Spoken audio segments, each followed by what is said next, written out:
할렐루야. 오늘 12월 12일 월요일입니다. 오늘 우리에게 주신 하나님 말씀은 전도서 8장 17절의 말씀입니다. 세 번역으로 제가 읽어드리겠습니다. 하나님이 하시는 모든 일을 두고서 나는 깨달은 바가 있다. 그것은 아무도 이 세상에서 이루어지는 일을 이해할 수 없다는 것이다.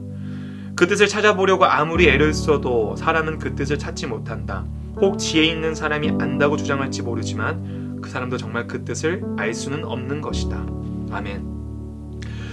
구약성경 39권에는 많은 주제들이 있지만 그 중에 아주 핵심 주제들이 있는데, 구약시대 이스라엘 백성들이 가장 관심 있던 주제가 뭐냐면 바로 의에 대한 것이었습니다. 어떻게 하면 의를 얻을 수 있을까? 어떻게 하면 의인이 될 수 있을까에 대한 관심이 구약시대 이스라엘 백성에게는 아주 중요한 주제였습니다. 그리고 그 의를 얻어가는 과정 중에는 율법과 많은 연관이 있습니다. 그래서 이스라엘 백성들, 이 구약시대 사람들은 율법을 지키는 것에 매우 혈안이 되어서 율법에 대한 중요성을 놓치지 않고 긴장감을 가지고 살아갔습니다. 그래서 율법을 잘 지키는 사람을 의인의 발현으로 생각하고 율법을 잘 지키지 않는 자들은 악인이라고 이야기했죠. 그런데 그들에게 한 가지 좀 의문들이 생긴 것입니다.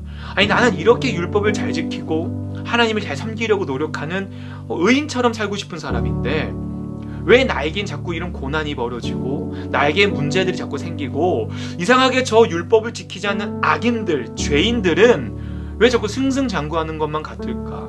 물론 성경에서는 권선징악이라고 하는 하나님을 믿으면, 하나님을 의지하면 잘 되어지고 하나님께 불순종하면 벌을 받는다는 개념이 아주 곳곳에 나와 있습니다. 그런 말씀도 참 많지요. 그런데 이상하게 모든 상황이 꼭 그렇지는 않다는 것입니다. 오늘 말씀 12절을 보아도 이렇게 말하고 있습니다. 새 번역입니다.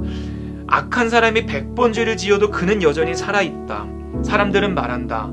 하나님 앞에 경건하게 살면서 하나님을 두려워하는 사람은 모든 일이 잘 되지만 악한 자는 하나님을 두려워하지 않으니 그가 하는 일이 잘 될 리 없으며 사는 날이 그림자 같고 한창 나이에 죽고 말 것이다. 네, 세상 사람들은 말한다는 거예요. 야, 저렇게 마음대로 살고 자기 마음대로 살고 하나님과 상관없이 살아도 잘만 살더라. 그거 뭐냐고 묻는 것입니다. 실제로 그렇죠. 오늘날 우리들도 예수님을 잘 믿고 신앙생활 열심히 하는 자들이 복을 받고 정말 형통하게 될 때가 있지만 꼭 그렇지 않을 때가 있습니다. 삶의 문제가 찾아올 때가 있고, 오히려 예수를 믿지 않고 오히려 예수를 배척하는 것 같은 삶을 사는 이들이 승승장구하는 것처럼 보일 때도 있습니다. 이것에 대해서 전도서의 저자는 뭐라고 말을 할까요? 네, 이는 솔직하게 이렇게 고백합니다. 오늘 17절 읽었던 말씀이지만, 하나님의 하시는 일을 우리가 모두 이해할 수 없다. 그 뜻을 아무리 찾아보려고 애를 써도 그 찾을 방법이 없다. 네, 솔직하게 이렇게 고백합니다. 우리는 그 뜻을 헤아릴 수 없다. 네, 이건 단순히 알 수 없으니까 그냥 믿어라 라고 하는 말일까요? 그렇지 않습니다. 여러분, 창세기에서 아담과 하와가 선악과를 따먹으면서부터 우리에게 죄가 들어왔습니다. 그럼 재밌는 것은 그 선악과의 풀 네임이 있는데 바로 선악을 알게 하는 나무입니다. 그 선악을 알게 하는 나무를 먹으면서부터 인간에게 죄가 들어오기 시작했죠. 여러분, 그럼 그 아담과 하와가 선악과를 따먹으려고 했던 이유가 뭐였을까요? 네, 하나님처럼 되고 싶었습니다. 근데 하나님처럼 된다는 게 뭐였을까요? 그 열매의 이름에서 힌트를 얻을 수 있습니다. 선악을 알게 하는 나무. 하나님처럼 되길 원했다는 것은, 즉 그들에게 있어서 선과 악을 내가 구분하고 이것이 정의이고 이것이 불이라는 것을 내가 내 기준으로 판단하고자 하는 욕망에서부터 그게 발현됐다는 것입니다. 여러분, 우리들 인간의 죄는 단순히 도둑질, 거짓말 이런 것은 죄의 열매라고 보아야 할 것이고, 진정한 죄의 본질은 우리 스스로가 하나님의 자리를 빼앗는 것입니다. 우리가 하나님이 되려는 것입니다. 그것이 바로 죄의 본질인데, 우리가 하나님이 되려고 하는 그 모습 중에 하나가 바로 내 스스로가 내가 정의가 되어서 이것은 정의로운 거야, 이것은 나쁜 거야, 이것은 이렇게 돼야지, 이것은 이렇게 망해야지 라고 내가 정하는 것이 바로 어쩌면 우리가 하나님의 영역을 침범하는 것이라는 겁니다. 오늘 전도서의 기자의 솔직한 고백처럼, 네, 여러분, 우리는 이 세상에 있는 그 정의와 이치를 정확하게 알 도리는 없습니다. 때로는 내 자아를 내려놓고 하나님 앞에 하나님 이게 도대체 무슨 뜻일까 이러고 구하는 겸손한 자세가 필요할 것입니다. 하지만 이미 우리는 우리들이 살아온 여러 가지 노하우와 우리들의 지식과 우리들의 경험을 통해서 판단하죠. 이건 정의야, 이건 불이야. 여러분, 우리가 우리들의 이런 자아를 내려놓는다고 했을 때 오히려 이런 잘못됐다고 생각하는 것들, 이런 것들은 내려놓을 수가 있습니다. 그래, 내려놔야지. 함부로 비판하지 말아야지. 함부로 이거는 비난하지 말아야지. 이런 건 내려놓기가 참 쉬울 때가 있지만 참 내려놓기 어려운 게 있는데, 그건 바로 내가 생각하는 정의로운 기준입니다.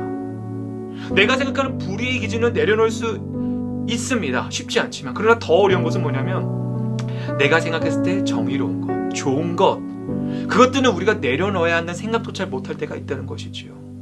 하지만 우리가 주님 앞에서 하나의 피조물로서 겸허한 마음을 가지고 나아갈 때에는 주님, 함부로 내가 이것을 정의롭고 불의한 것을 판단하지 않겠습니다. 지금 내 눈앞에 왜 이런 의인은 고난받는지, 악인들은 자꾸 이렇게 승승장구하는지 이해가 되지 않지만 내 안에 그 기준들을 내려놓고 지금 이 일들을 통해서 나에게 말씀하시고자 하는 하나님의 뜻이 무엇인지를 구하는 것이 바로 그리스도인의 올바른 겸손의 자세일 것입니다.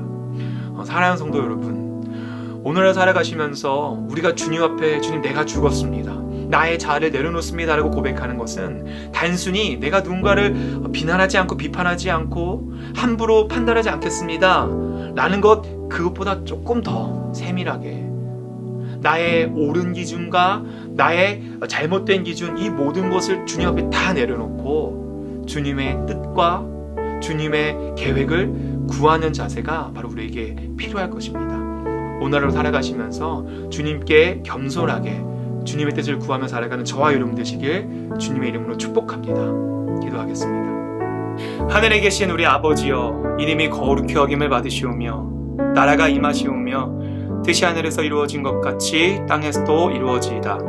오늘 우리에게 일용할 양식을 주시옵고 우리가 우리에게 죄 지은 자를 사하여 준 것 같이 우리의 죄를 사하여 주시옵고 우리를 시험에 들게 하지 마시옵고 다만 악에서 구하시옵소서. 나라와 권세와 영광이 아버지께 영원히 있사옵나이다. 아멘.